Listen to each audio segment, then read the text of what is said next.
bem-vindos, bem-vindas, queridos e amados alunos do curso Mater Dei de Teologia Bíblico-Doutrinal. Nós estamos já terminando a parte de Teologia Moral, em que nós estamos estudando agora os mandamentos da Igreja. Nós terminamos os mandamentos de Deus e agora estamos na parte final de Teologia Moral, iniciando agora os mandamentos da Igreja.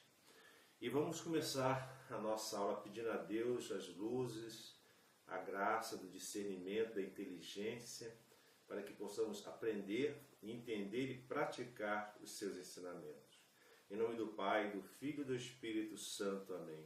Senhor Deus, fazer que nós, vossos filhos, que buscamos conhecer mais os vossos ensinamentos, cresçamos na nossa fé e no vosso conhecimento, para que possamos adorar-vos e amar-vos como vós mereceis. Por nosso Senhor Jesus Cristo, vosso Filho, na unidade do Espírito Santo. Amém. Então hoje, nessa primeira aula sobre os mandamentos da Igreja, vamos fazer uma introdução geral para entendermos o que são os mandamentos da Igreja. Nós vimos os mandamentos da lei de Deus, que estão aonde? Nas Sagradas Escrituras, no Antigo e no Novo Testamento. Agora nós vamos ver os mandamentos da Igreja. Que igreja? Fundada por nosso Senhor Jesus Cristo, que é a Igreja Católica Apostólica Romana. Nós vamos agora ver quais são os mandamentos, os princípios, a lei positiva acerca do nosso comportamento, das nossas obrigações como católicos.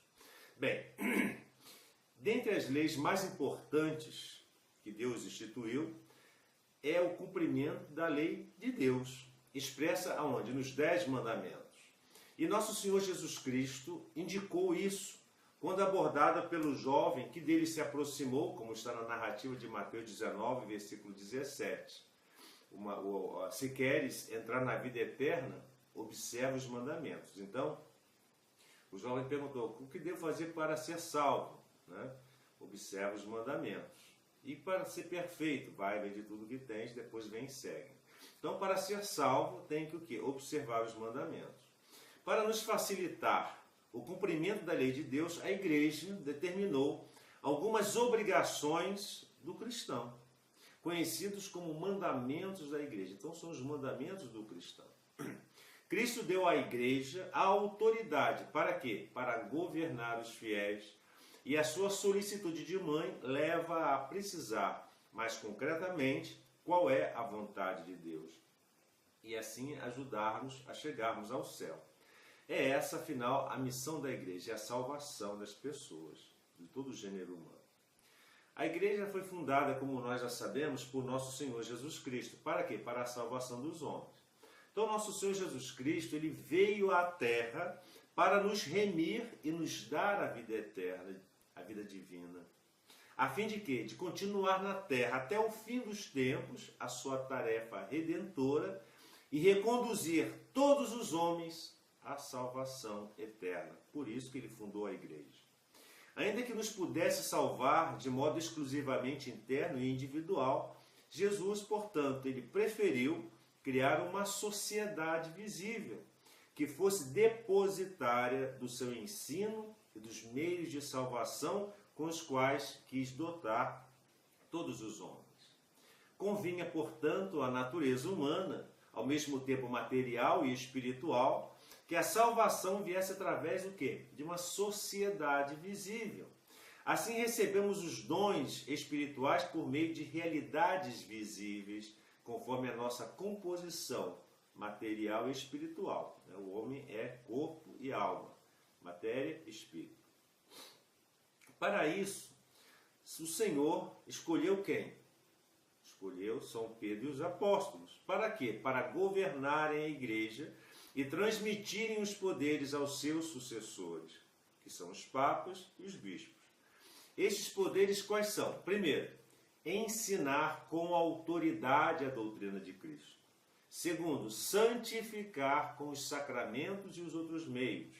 E terceiro, governar mediante leis que obrigam a consciência. Então a Igreja tem duplo fim. Quais são esses dois fins, ou duplo fim da Igreja? Primeiro, o seu fim último, seu objetivo principal é o quê? A glória de Deus. E qual é o objetivo próximo? É a salvação das almas.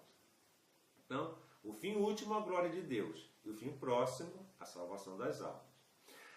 Então, a igreja possui um poder de promulgar leis dado por quem? Esse poder dado por Jesus. Nosso Senhor Jesus Cristo concedeu à sua igreja, que ele mesmo fundou, o poder de governar e enviou os seus apóstolos e seus sucessores por toda a terra para pregarem o Evangelho, batizarem e ensinarem tudo aquilo que ele nos ensinou, conforme nós encontramos no Evangelho de Lucas, capítulo 10, versículo 16. E também no Evangelho de São João, capítulo 20, versículo 21.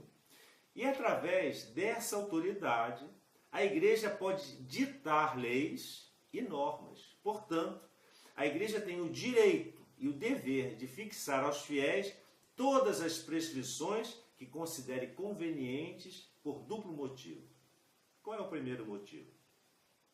Primeiro, por ter recebido de Cristo o mandato de conduzir os homens à vida eterna, sendo depositária e intérprete da revelação divina.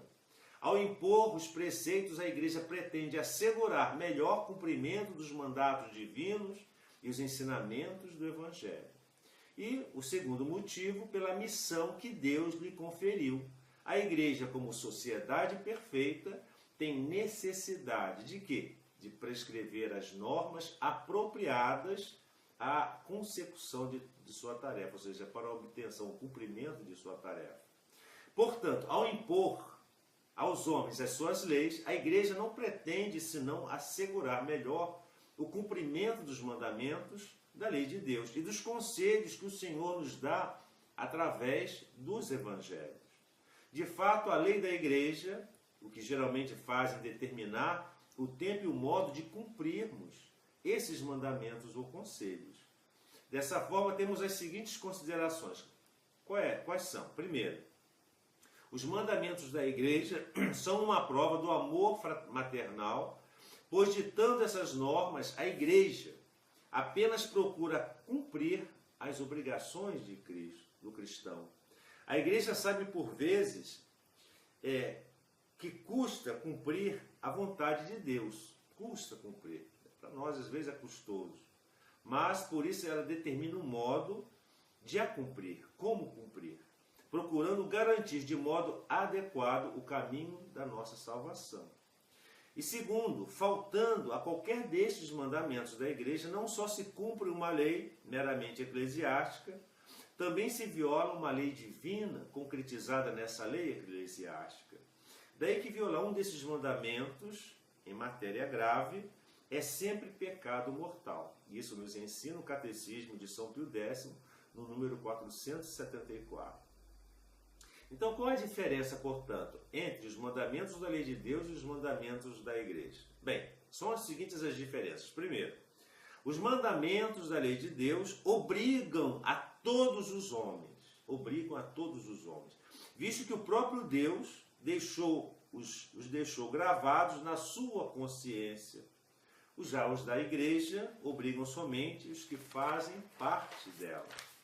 Segundo, os mandamentos divinos são imutáveis, pois estão baseados na própria natureza humana. Já as leis eclesiásticas, elas podem mudar. Terceira diferença, os mandamentos da lei de Deus não podem ser dispensados. Ninguém é dispensado de cumprir os mandamentos de Deus. Os mandamentos da igreja deixam de obrigar por grave incômodo ou por dispensa da autoridade eclesiástica. E quais são esses mandamentos da igreja? Bem, os mandamentos da igreja são muitos. Na verdade, são todas as prescrições do direito canônico. Mas os que nos interessam nesse estudo que nós estamos fazendo são 5 principais que abrangem todos os fiéis. Quais são? Primeiro, participar da missa aos domingos e em outras festas de guarda, ou seja, de preceito. Na maior parte dos países ocidentais católicos, os dias santos de guarda ou de preceito, que são dias obrigatórios de cumprimento de ir à missa, são, vamos lá, primeiro, dia da Santa Mãe de Deus, solenidade da Santa Mãe de Deus. Quando é que é? 1º de janeiro. Qual é a segunda maior obrigação, maior solenidade? É o Santíssimo Corpo e Sangue de Cristo, conhecido como Corpus Christi. Essa data ela é variável entre maio e junho. É sempre a primeira quinta-feira após o domingo da Santíssima Trindade. Obrigatória a missa. Terceira grande dia de preceito, dia da Imaculada Conceição, solenidade. Que dia que é? 8 de dezembro. E a solenidade do dia de Natal, sempre dia 25 de dezembro. Qual é a segunda lei da igreja, o mandamento da igreja? Confessar-se ao menos uma vez por ano. O ideal seria confessar de 15 em 15 dias, uma vez por mês. Mas a igreja ainda tem essa tolerância de pelo menos uma vez ao ano. Terceiro mandamento da igreja: receber o sacramento da Eucaristia pelo menos por ocasião da Páscoa. Quarto mandamento: abster-se de comer e observar sempre o jejum nos dias estabelecidos pela igreja. Quais são esses dias de jejum? Quarta-feira de cinzas e sexta-feira santa. E os dias de abstinência de carne?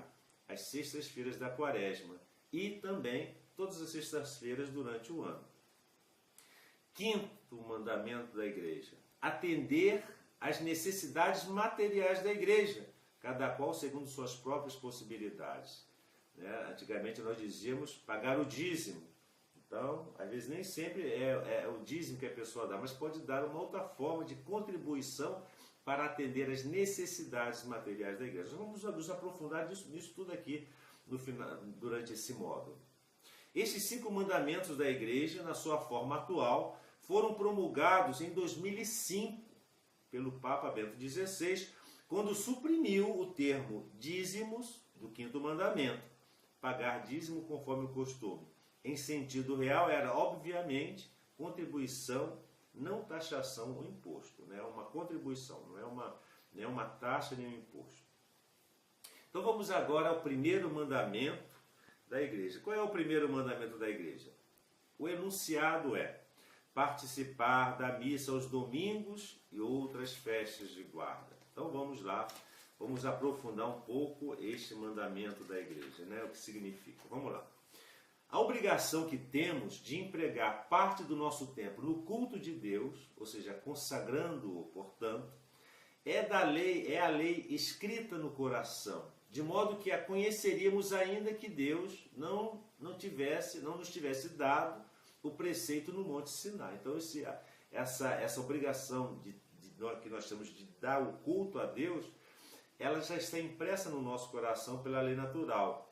Mesmo que Deus não tivesse prescrito isso no Monte Sinai a Moisés, como mandamento da lei de Deus, nós já teríamos conhecimento pela própria razão natural. Para nos ajudar a cumprir a lei natural, o Senhor reservou para si um dia por semana, que é o sábado, que a igreja viria a mudar para o domingo. Então, Deus indicou o sábado, mas a igreja mudou para o domingo.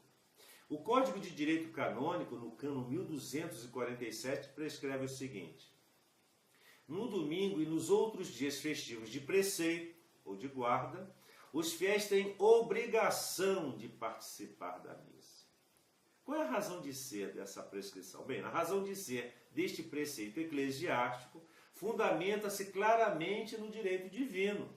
É de lei natural prestar culto a Deus e à Santa Missa.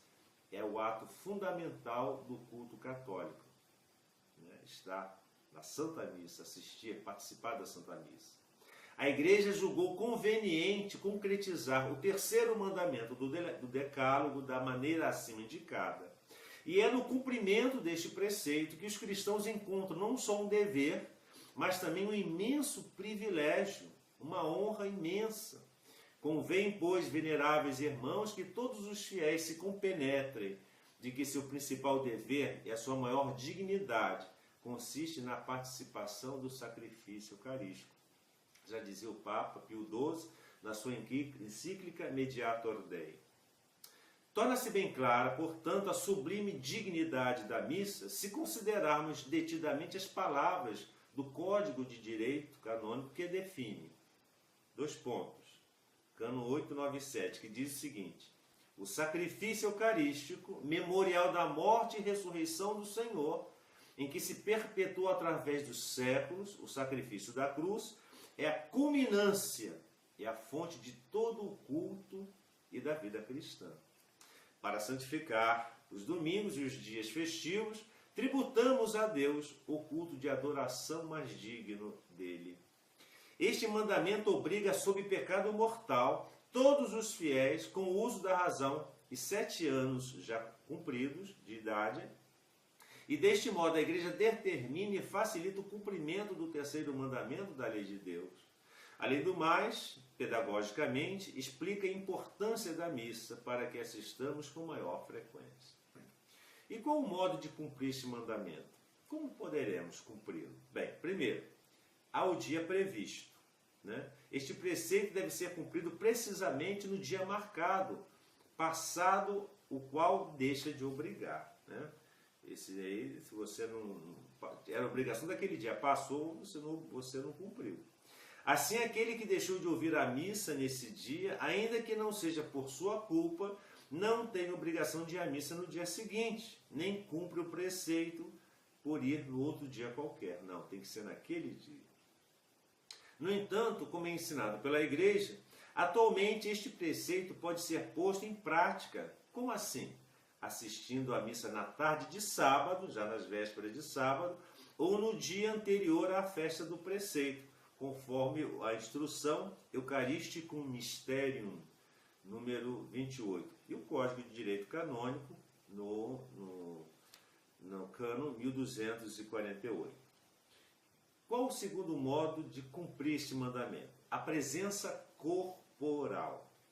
A assistência à Santa Missa deve ser real, isto é, o fiel deve encontrar-se onde? No interior da igreja. Ou, se não lhe for possível entrar, está junto dos que estão lá dentro. Portanto, não cumpre preceito quem segue a missa pelo rádio ou pela TV. Nem quem permaneça tão afastado do conjunto que não se possa considerar que faz parte dos assistentes. Às vezes a pessoa vai à missa, a igreja está superlotada, em vez de ela ficar próximo das pessoas que estão à porta, fica lá no coreto da praça assistindo a missa. Isso não vale, isso está errado, não. Tem que estar lá próximo. Terceiro modo, a integridade. O que é isso, integridade? Designa por esse termo a obrigação de assistir à missa inteira, não é uma parte da missa. O que significa que, pressuposto a reta intenção, não se pode omitir uma parte considerável para cumprir o preceito. Tem gente que chega já no meio da missa, não cumpriu o preceito, não. Omite-se parte notável quando não se assiste à chamada parte sacrificial. Ou seja, deve-se estar presente pelo menos desde o ofertório até a comunhão do sacerdote. Esse pedaço da missa, esse trecho, que vai do ofertório até a comunhão, é a parte central, tem que estar presente. Aquele que tenha omitido uma parte notável da missa, deve ouvir a missa inteira, tem que assistir outra, sob pena de pecado mortal. Omitir outras partes é venial, se, como dissemos, houve reta intenção. A pessoa se atrasou, um problema de trânsito, chegou atrasada na missa, não é culpa sua. Embora tenha até saído mais cedo de casa. Imprevistos acontecem. Mas se a pessoa, com essa reta intenção de chegar cedo, de participar e perde parte da missa, a culpa não é sua. Mas principalmente aquela parte do ofertório até a comunhão do sacerdote, ela tem que estar presente. Senão ela não cumpriu o preceito, tem que novamente assistir à missa. Quando chegar tarde, a pessoa está obrigada, levemente ou gravemente, consoante a parte omitida, a suprir o que lhe falta na outra missa posterior. Então, se eu perdi uma parte da missa, cumpri o preceito, mas eu tenho obrigação de, aquela parte que eu perdi, cumprir na outra missa que vai em seguida.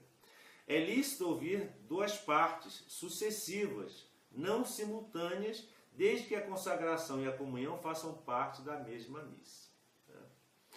Qual é o terceiro modo? Atenção exterior. Para compreender este quesito, deve-se começar por saber que a atenção à missa pode ser exterior, ou seja, consiste em evitar coisas incompatíveis com a missa que se está assistindo, conversações, vai fumar, vai atender o celular, não pode. E o interior, a atitude interior, consiste em atender ao sacrifício a que se assiste, ter em conta as suas diferentes partes. Então, a pessoa que vai assistir à missa tem que participar também. Ela sabia o que está acontecendo, né? Através de um folheto, de um livro ou de um missal. O ideal seria comprar um missal, né? Quarto modo, a devoção. Para tirar bom fruto da missa, para que a missa seja frutuosa na nossa vida, devemos não só atender a ela, mas assistir com espírito de fé e com sentimento de piedade, com devoção. Basta pensarmos que a missa é a renovação do sacrifício da cruz para dar-nos conta de que nada pode haver de mais divino e digno de esforço da nossa parte, nem mais útil para conseguir o aumento da graça. Eis os meios mais aconselháveis para assistir à missa com devoção. Quais são? Unir a nossa intenção às intenções com que o Senhor, nosso Senhor Jesus Cristo, oferece durante a missa. Então, unir as nossas intenções às intenções de Cristo. Segundo, seguir atentamente o sacerdote nas diversas partes do sacrifício, por exemplo, usando o missal, como eu falei.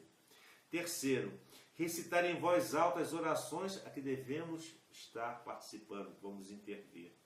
Quarto, pedir o auxílio a Nossa Senhora, que assistiu a Cristo ao pé da cruz, pois o sacrifício é o mesmo.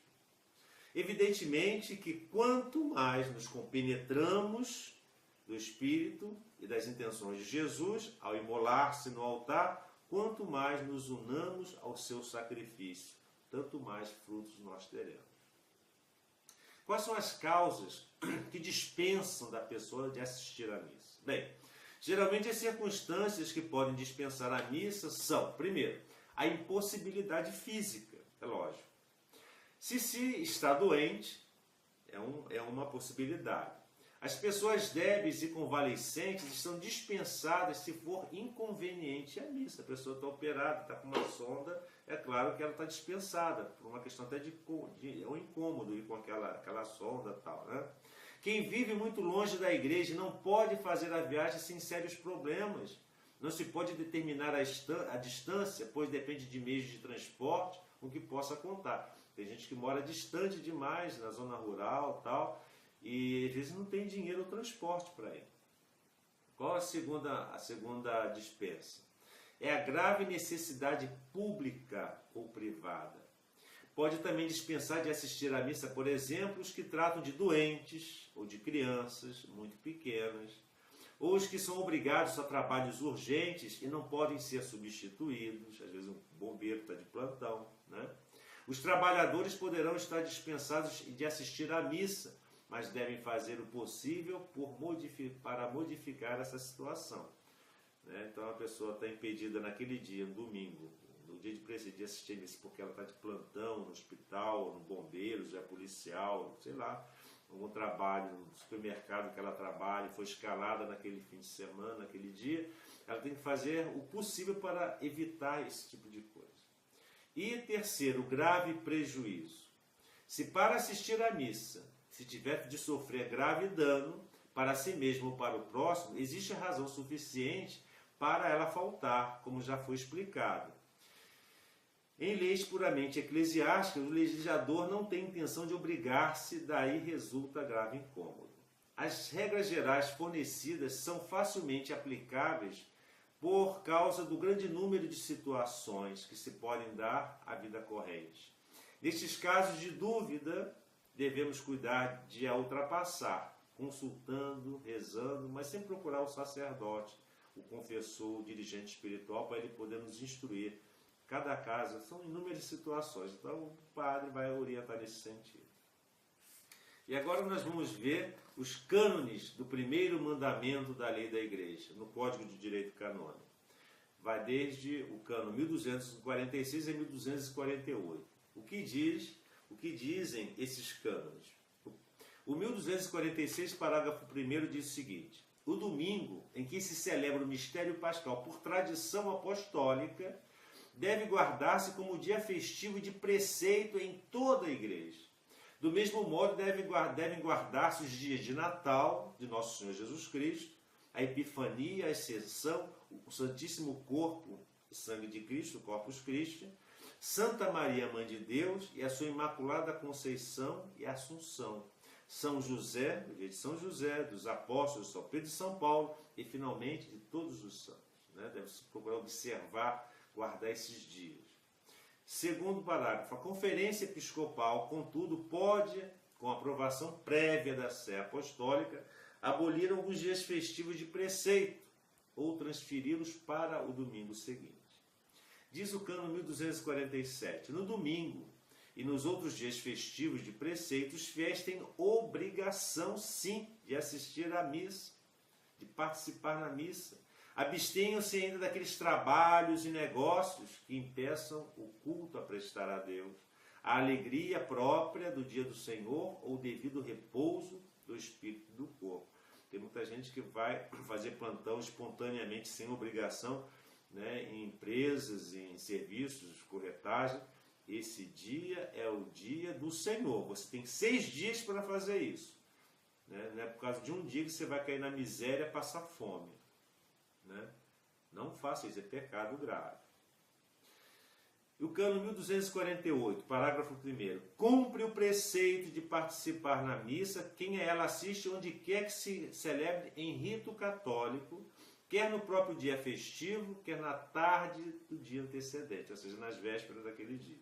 Parágrafo 2º. Se for impossível a participação na celebração eucarística por falta de ministro sagrado, ou seja, de sacerdote, ou por outra causa muito grave, recomenda-se muito que os fiéis tomem parte na liturgia da palavra, se a houver na igreja paroquial ou no outro lugar sagrado, celebrada segundo as prescrições do bispo diocesano, ou consagrem um tempo conveniente a oração pessoal ou em família, ou em grupos de famílias conforme a oportunidade. Isso acontece muito em regiões inóspitas, periferias, no sertão, lugares rurais, onde às vezes, naquele dia de domingo, o padre não veio. Às vezes tem um ministro extraordinário da comunhão eucarística ou da palavra que vai fazer, ou um diácono vai fazer a liturgia da palavra, não é missa. Então, se é impossível você ir a uma igreja, assistir a missa naquele dia de domingo ou dia de preceito, mas vem um diácono ali, ou vem alguém preparado e faz a liturgia da palavra e distribui a comunhão, aí nesse caso a igreja entende como cumprido o preceito. Então, esse foi o primeiro mandamento da igreja. No próximo vídeo aula nós vamos continuar o nosso estudo. Que o Senhor nos abençoe, guarde-nos de todo mal e nos conduza à vida eterna.